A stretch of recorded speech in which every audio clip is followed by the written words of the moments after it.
அரசு மேல்நிலைப்பள்ளியில ஓவிய ஆசிரியராக பணியாற்றிருக்கு. அதுபோக கிடைக்கின்ற நேரத்தில் மாணவ மாணவிகளுக்கு மனப்பாட பாடலை வெட்டு போட்டு பாடலாக பாடிட்டாங்க. அதனால என்னுடைய பள்ளி மாணவ மாணவிகள் ஒரே நேரத்தில் எல்லா பாடலையும் பாடுவதற்கான ஏற்பாடு இருக்கிறது.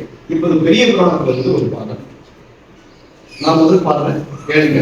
நீங்க காடெல்லாம் களை கரும்பு, காவெல்லாம் குளை கரும்பு, நாடெல்லாம் கரும்பு வளை, வயலெல்லாம் நெருங்குவலை, கோடெல்லாம் மழன்ன, குளமெல்லாம் கடலன்ன, நாடெல்லாம் நாடு, தனைவோவா நலமெல்லாம் காடெல்லாம் களை கரும்பு, காவெல்லாம் குளை கரும்பு, மாடெல்லாம் கரும்புகளை, வயலெல்லாம் நெருங்குவலை, கோடெல்லாம் மணன்ன, குளமெல்லாம் கடலன்ன, நாடெல்லாம் நாடு, தனைவோவா நலமெல்லாம்